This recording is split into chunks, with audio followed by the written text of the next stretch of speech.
writers and book lovers, Miranda Darrow, freelance fiction editor here. Every week, I post new videos on this YouTube channel about writing, editing, and the writing life. And every month, I pick a new genre or subgenre for a deep dive.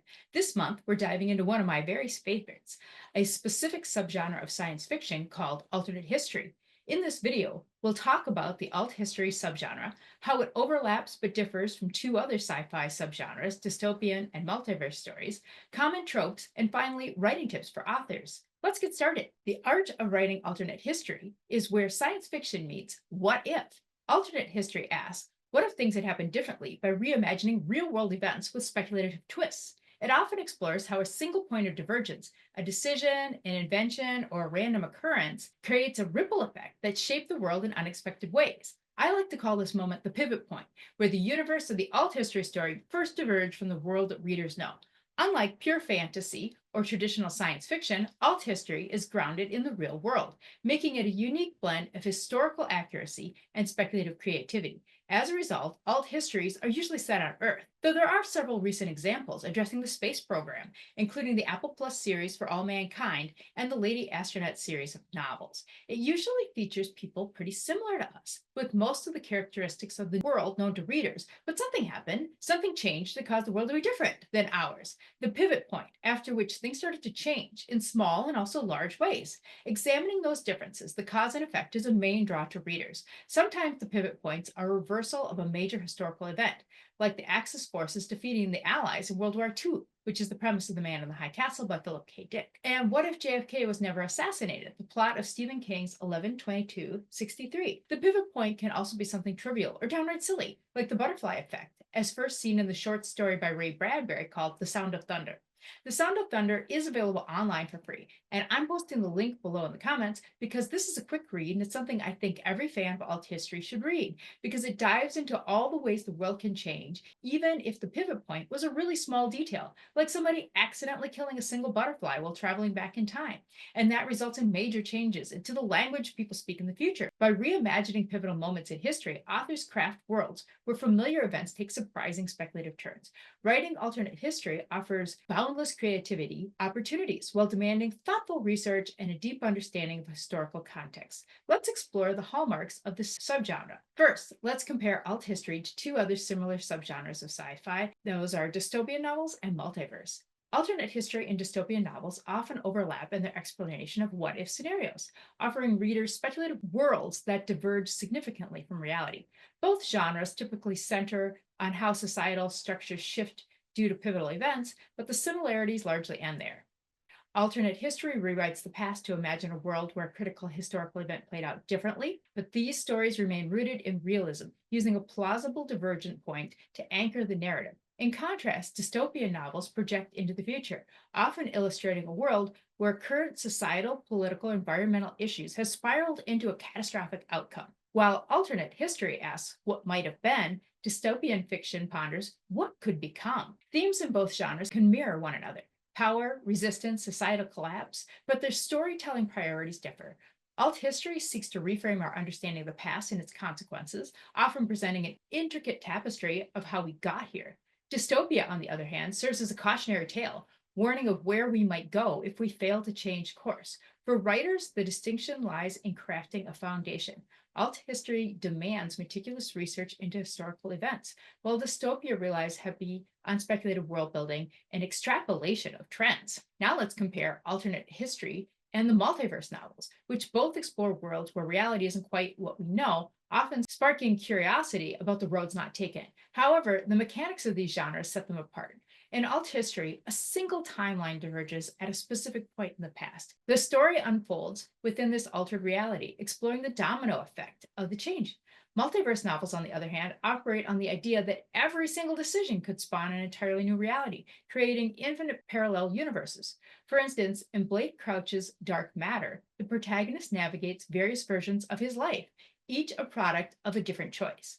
Where alternate history is singular and grounded, multiverse fiction is expansive and speculative, often blending elements of science fiction. Thematically, both genres deal with the fragility of reality and the impact of decisions, but multiverse novels tend to focus on personal identity and the nature of existence, while alt history examines collective societal shifts. For writers, the key difference lies in its scope. Alternate history requires rigorous exploration of one's timeline's consequences, while multiverse fiction embraces imaginative leaps across countless possibilities, often using speculative science to justify the hopping between the worlds.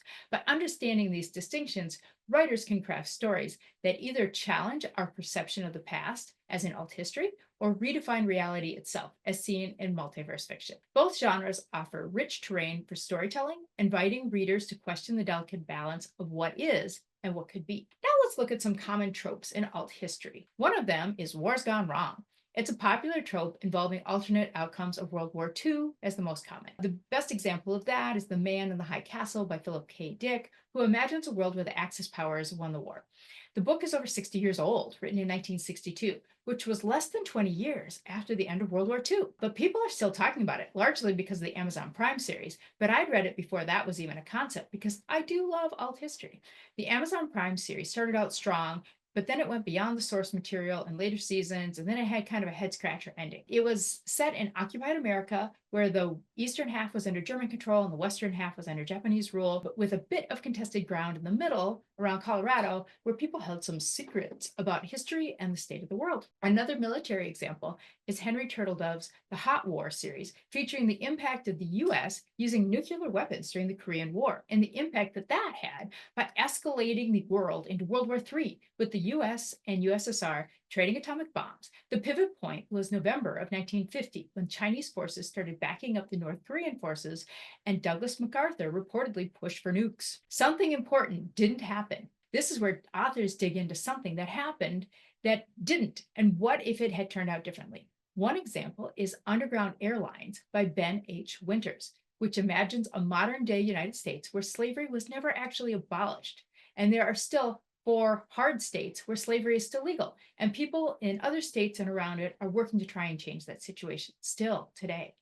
Another example of this is The Yiddish Policeman's Union by Michael Chabon, that explores what could have happened if the state of Israel failed in 1948 and Jewish immigrants relocated to set up a homeland in the Alaska Panhandle region that they named Sitka. This story is set 60 years after that, when the region is about to revert to Alaskan US control, and everything is thrown into chaos once again. Another trope is the impact of one person's life. This is a popular trope looking at key historical figures, exploring what would have been if that person had made a different choice. One recent example is Rodham by Curtis Sittenfeld, which explored how Hillary Rodham Clinton's life could have been different if she hadn't married Bill Clinton. Another example is 11/22/63 by Stephen King that we mentioned above, which asks what could have happened if JFK hadn't been assassinated. I haven't read either of these because I'm not really a huge fan of overtly political content, but they are interesting concepts and a common alt history trope. Another trope is unrealized inventions. This explores what life would be like now if technologies or innovations were never pursued. Steampunk and other alt tech universes are examples, like The Difference Engine by William Gibson and Bruce Sterling, which envisions a Victorian era driven by advanced steam-powered computers. And then there's Gail Carriger's Parasol Protectorate, which starts with her Soulless novel. That's another fun steampunk universe. I like those actually better. There are also examples where technological advances actually happen faster than our world's pace, and I will have a really fun example of that in next week's list of lesser known alt history titles. So tune in next week to find out more on that topic. Another trope is what if magical beasts or monsters showed up at some point in history? These stories are set in our world, but at some point, dragons showed up, or zombies, or some other type of fantasy element, but in our world.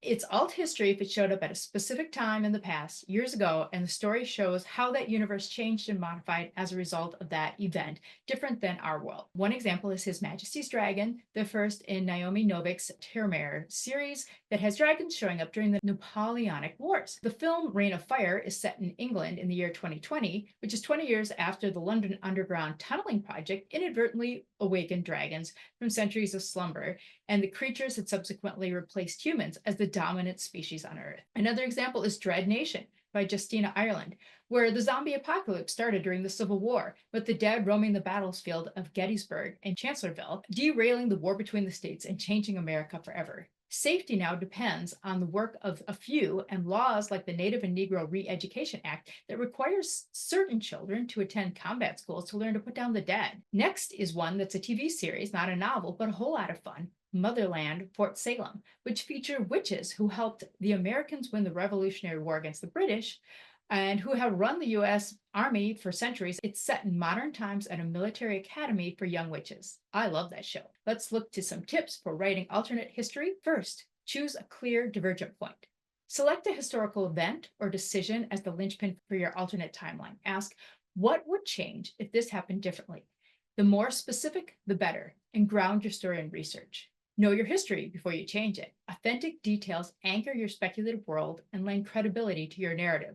Resources like primary documents and expert analysis can provide invaluable context. Also, consider plausibility. Your alternate events should feel logical and believable. Speculation must be supported by a chain of cause and events relationships. Next, don't forget the human element. Regardless of the historical backdrop, your story should center on relatable characters navigating the consequences of this altered world. And weave in modern relevance. Use your alt history to reflect on contemporary issues. For example, exploring the long-term effects of colonialism or systemic inequality, it can provide readers with a new lens through which to view the present. And balance your world building and narrative. Avoid info dumps. Let your world building emerge naturally through character intentions, setting descriptions, and dialogue. And then another tip is to experiment with genre hybrids. You can combine alt history with elements of mystery and romance and fantasy. For example, The City We Became by N.K. Jemisin blends alternate history with urban fantasy. Alternate history is both a tribute to and a reimagining of our shared past. By weaving meticulous research with speculative twists, authors can craft narratives that entertain, provoke thought, and offer fresh perspectives on history's what-ifs. The genre is a playground for creativity where the possibilities are as vast as the timeline itself. If you enjoyed this video, please like, share, and subscribe to my channel for new videos every week. Next week, I'll have a list of alt history book recommendations if you're interested in reading some that are not listed in this video. I've got some really funky picks. Until then, happy writing, and be sure to look in the commentary for the link to The Sound of Thunder by Ray Bradbury.